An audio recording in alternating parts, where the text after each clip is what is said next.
October 2001. Somewhere in Houston, an Enron employee tries to log into her retirement account. The account holds her life savings, almost entirely in Enron stock, because that was the culture, that was the expectation. That was what the executives recommended on internal webcasts as recently as that summer. It's a nightmare. It's a nightmare. It is totally a nightmare. She cannot sell. The account is frozen. Enron has entered an administrative blackout period, a routine process, legally permitted, during which employees cannot make changes to their 401k holdings. The blackout lasted approximately 1 month. Ken Lay sold approximately $300 million in Enron stock in the 18 months before the company collapsed. Jeff Skilling sold approximately $60 million. Andy Fastow, the CFO who designed the structures that hid the losses, made approximately $30 million through the partnerships he personally managed. None of them were in a blackout period.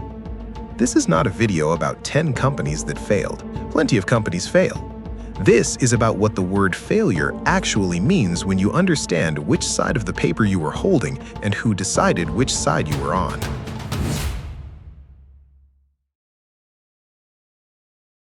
Wall Street kept the price of the stock high through their analyst buy recommendations. This allowed the Enron executives to sell their stock at an artificially high price before Enron's collapse. To understand what Enron actually was, you need to understand one accounting concept, and then you need to understand what happens when that concept gets handed to people who have no interest in its limits. Mark-to-market accounting allows a company to book the projected future value of a contract as current revenue. In theory, it is a reasonable way to value long-term energy contracts. In practice, Enron used it to book profits from deals that hadn't closed on assets that didn't work, from partnerships it had invented to hide the evidence. The financial equivalent of a restaurant counting the income from reservations 6 months in advance, before the kitchen has cooked a single meal, before anyone has confirmed the kitchen works at all. The special purpose entities, the Raptors, the LJM partnerships, hid approximately $1 billion in losses off the balance sheet. Arthur Andersen, one of the 5 largest accounting firms in the world, signed the audits for years. When it ended, 20,000 people lost their jobs. Employees lost approximately $1.2 billion in retirement savings. The stock went from $90 to pennies in roughly a year. Ken Lay was convicted. He died before sentencing. Jeff Skilling served 12 years. Andy Fastow cooperated and served 6. Arthur Andersen ceased to exist. The executives who sold before the collapse did so through plans legally filed with the SEC. The paper trail has always been there. It didn't require a leak or a whistleblower or a Senate investigation to find it. It required someone willing to read what had been filed. Bre-X felt in 2001 like a once-in-a-generation failure, a singular collapse of corporate governance that could only happen at the peak of a particular kind of American excess. It wasn't singular. It wasn't even recent. 4 years earlier, in the jungles of Borneo, a small Canadian mining company was sitting on what it claimed was the largest gold discovery in recorded history, 200 million ounces at a site called Busong in Indonesia. Bre-X stock rose from pennies to a peak of approximately 286 Canadian dollars per share on the Toronto Stock Exchange. Market cap reached $6 billion. Major mining companies lined up to acquire a stake. The Indonesian government got involved. The World Bank was interested. In 1997, the acquiring company commissioned an independent audit. Strathcona Mineral Services drilled their own core samples at Busong. What they found was that the original samples had been salted. Gold shaved from jewelry, mixed into the cores, planted there to deceive. There was no deposit. There had never been a deposit. Bre-X is what the shell game looks like when the artist gets access to a major stock exchange. The P was never under any of the cups. The crowd kept betting. 4 days before the audit results were announced, Chief Geologist Michael de Guzman fell from a helicopter over the Indonesian jungle. Indonesian authorities ruled it a suicide. A body was recovered and identified as his. Members of his family disputed that identification. The circumstances have never been fully resolved. Founder David Walsh died of a brain aneurysm in 1998 before charges could be filed. No one was ever convicted of the fraud that erased $6 billion in market value. The gold at Busong is still not there.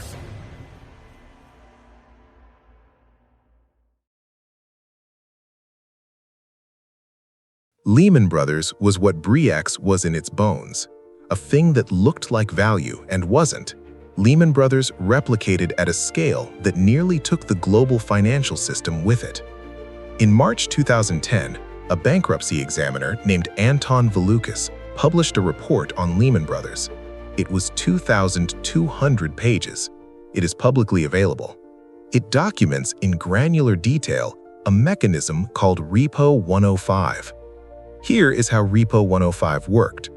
At the end of each financial quarter, the moment when Lehman's balance sheet would be examined most closely, the firm would temporarily transfer approximately $50 billion in assets to other institutions in exchange for cash, classify the transaction as a sale rather than a loan, use the cash to pay down liabilities, and then reverse the transaction at the start of the next quarter. The balance sheet looked cleaner. The leverage looked lower. The firm looked safer than it was. Then the assets came back, the liabilities returned, and the next quarter began.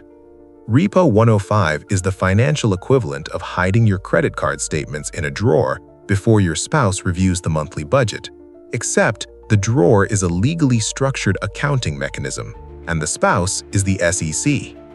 Dick Fuld, Lehman's CEO, received somewhere between $310 million and $484 million in compensation between 2000 and 2007. He disputed the higher figure before Congress, and both numbers are in the congressional record. He sold approximately $250 million in Lehman stock before the collapse. He testified before the House Oversight Committee. The Valukas report found the Repo 105 transactions may have constituted fraudulent misrepresentation. May have. The Department of Justice reviewed the findings. No charges were filed. The report has been available since 2010. What Lehman demonstrated at the scale of the global financial system, MF Global demonstrated 3 years later at a scale small enough to make the names and numbers impossible to miss. John Corzine was not an obscure figure. He was the former chief executive of Goldman Sachs, a former United States senator from New Jersey, a former governor of New Jersey. When he took over MF Global, he placed a large bet on European sovereign debt, the bonds of governments like Italy and Spain that were under pressure during the Eurozone crisis. The bet went wrong. In the chaotic final days of the firm, as margin calls came in and liquidity evaporated, $1.6 billion in customer-segregated funds disappeared into the gap. Customer-segregated funds are not a complicated concept. Federal law requires that a brokerage hold customer money completely separately from its own assets. Not mostly separately, completely. The firm can fail. The customer's money is supposed to be untouched. It is the financial equivalent of a bank's safety deposit box. The bank's solvency should have nothing to do with what is inside the box. MF Global used the contents of the boxes to cover its own margin calls. 38,000 customer accounts were frozen when the firm filed for bankruptcy on Halloween 2011. Most customers eventually recovered roughly 93 cents on the dollar, but not until 2014, 3 years later. Corzine testified before Congress that he did not know customer funds were being used. He was never criminally charged. In 2017, 6 years after the collapse, he paid a $5 million personal fine to the CFTC and was barred from registering with the agency. The customer shortfall had been $1.6 billion. John Corzine currently manages a private investment fund. Every case so far has involved a company with real underlying operations: energy trading, mining, investment banking, commodities brokerage. What follows involves a company valued at $47 billion, whose underlying business was sign long-term commercial leases, subdivide the space, and rent it to freelancers by the month. WeWork's S-1 filing described the company as a community company committed to maximum global impact. The filing also revealed that in 2018, WeWork had lost $1.9 billion on $1.8 billion in revenue. The business model, borrow long, lend short, extract a margin in the middle, is the same structure that has destroyed financial institutions for centuries. WeWork dressed it in exposed brick and cold brew coffee and called it a revolution. Adam Neumann extracted approximately $700 million before the IPO collapsed, through loan-backed stock sales, through real estate transactions in which he sold properties he personally owned to WeWork at a profit, through arrangements that his own board eventually found indefensible. The S-1 disclosed all of it. The S-1 also disclosed that Neumann had personally trademarked the word "we" and licensed it back to the company for approximately $5.9 billion before being pressured to return the funds. His board removed him as CEO. His exit package included a $185 million consulting fee paid to the person whose leadership had made the company un-IPO-able by the company he was now being paid to advise. WeWork eventually went public via a SPAC in 2021 at $9 billion. It filed for bankruptcy in November 2023. Adam Neumann, who had extracted approximately $700 million before the collapse, subsequently raised $350 million from a prominent venture capital firm for a new real estate venture. He has not been charged with any crime. Wirecard was a particular kind of American story. What follows is a reminder that none of this is native to American markets. Wirecard was a German payments company. At its peak, it was worth approximately 24 billion euros and sat in the DAX 30, Germany's blue-chip stock index, the ref equivalent of the Dow Jones Industrial Average. EY audited the company for a decade. In 2020, EY finally declined to sign off on accounts that included 1.9 billion euros in trust accounts held in the Philippines. Those accounts, when investigated, were confirmed to have never existed. The money was not missing. It had never been there. The Financial Times had been publishing investigative reporting on Wirecard's accounting irregularities since 2015. 5 years of documented journalism. The response from BAFI, Germany's financial regulator, was to ban short selling of Wirecard stock, protecting the share price, and to open an investigation into the journalists and market participants raising concerns rather than into the company itself. BAFI's approach to the Wirecard reporting was the institutional equivalent of a fire marshal investigating the person who pulled the alarm while the building burned behind them. CEO Markus Braun was arrested and went to trial. COO Jan Marsalek fled Germany 2 days after the fraud was confirmed. Multiple outlets have reported connections between Marsalek and European intelligence services, possibly including Russian intelligence. This has not been confirmed through public primary sources. What is confirmed is that he is the subject of multiple international arrest warrants and has not been found. The 1.9 billion euros that never existed remains unaccounted for. EY audited the company for 10 years.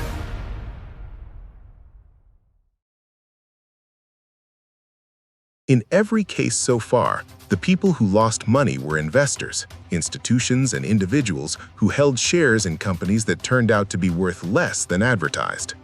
The next case asks a different question about who the victims are.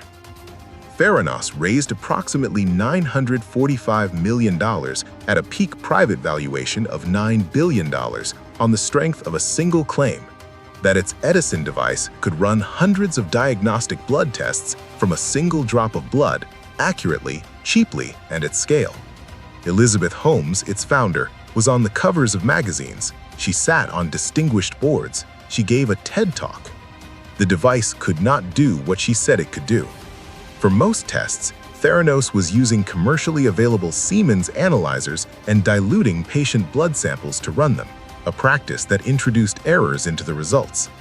people received results for cancer markers, HIV status, thyroid function, and drug levels from a machine that did not work as described. People made medical decisions on the basis of those results. There is no financial mechanism that restores what that cost them. Theranos investors lost money. The investors included some of the wealthiest families in America. That loss is real, but the investors had lawyers and resources and the ability to absorb the blow.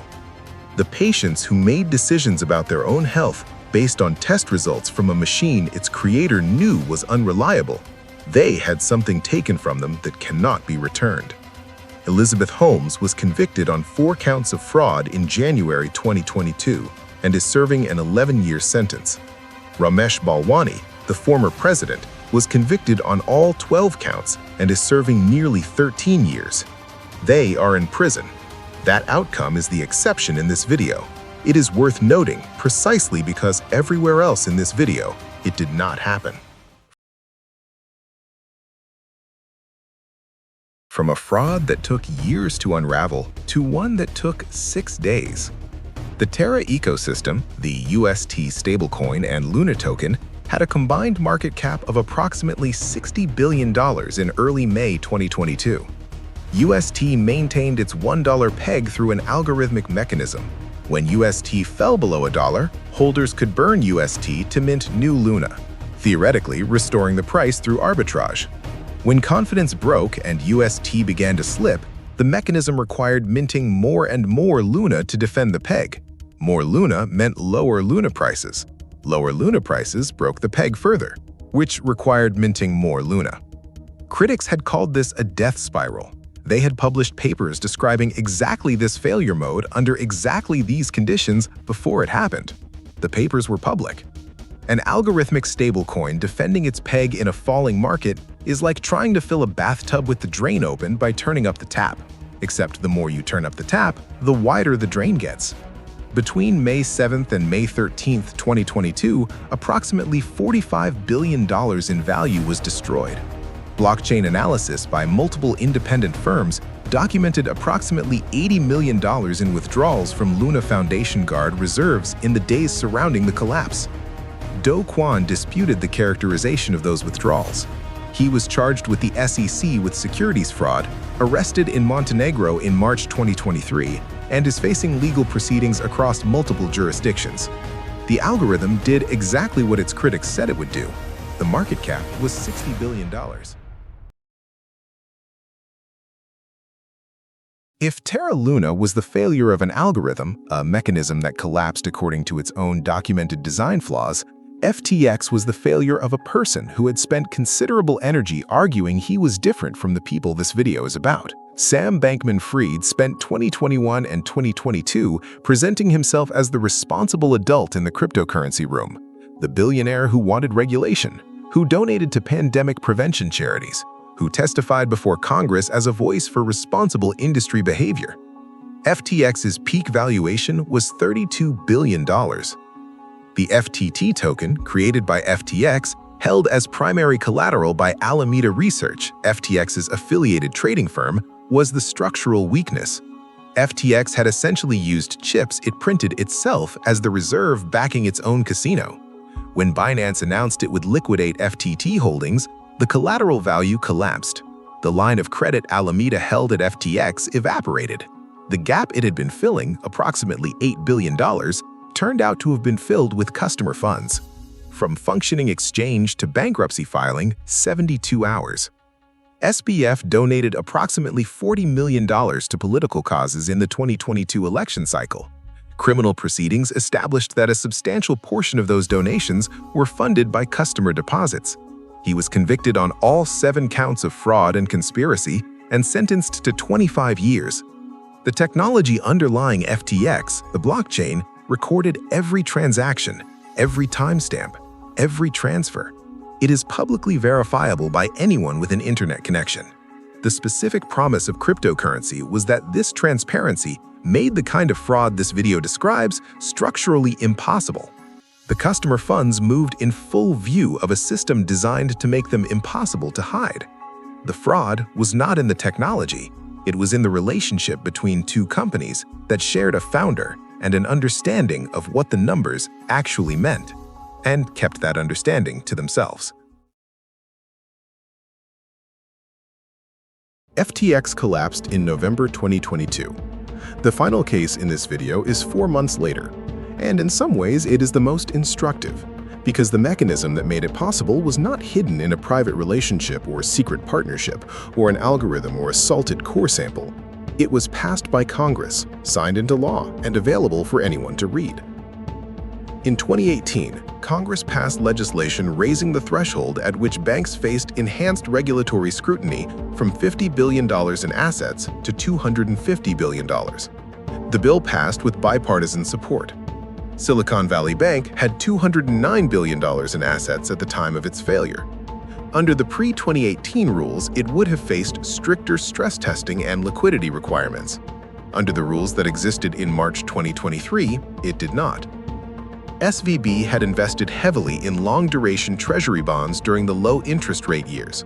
When rates rose, those bonds lost market value, producing approximately $17 billion in unrealized losses. When those losses became public, the bank run began, not through teller lines, not through wire transfer requests that take days to process, but through mobile banking apps and encrypted group chats among venture capital-connected depositors. $42 billion left in a single day, the fastest bank run in history by volume. The same technology that made banking more convenient made it possible to destroy a $200 billion institution before anyone in a regulatory capacity had time to respond. CEO Greg Becker sold approximately $3.6 million in SVB financial stock on February 27, 2023, 11 days before the collapse. The sale was executed under a 10b5-1 trading plan filed 6 weeks earlier. Whether Becker had material non-public information when the plan was filed is under regulatory review. He has not been charged with any crime. The Federal Reserve subsequently published a review of its own supervision of SVB. It is detailed and self-critical. It identifies the supervisory failures. It notes the 2018 legislative changes as a contributing factor. The review is thorough. The regulatory threshold it identifies as a contributing factor remained in place after the review was published. 25 years, 10 companies, energy traders and gold miners and investment banks and payments processors and cryptocurrency exchanges and office space operators and blood testing startups. Some were fraudulent from the beginning. Some were real until they weren't. Some founders went to prison. Most didn't. What they share is not fraud. Not all of them committed fraud in the legal sense. What they share is a structure in which the people with the most information about the distance between the paper value and the real value consistently found ways to act on that information before the public could.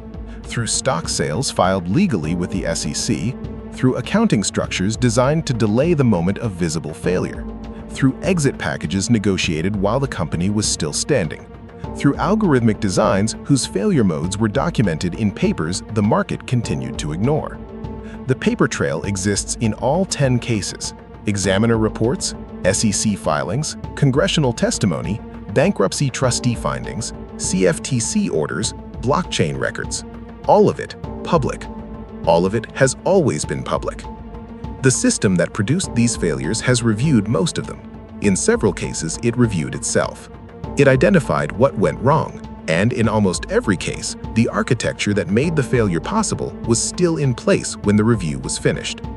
That is not a conspiracy. It is a documented pattern, and the documents are public. Next time, another paper trail, another transfer the official record captures if you know where to look.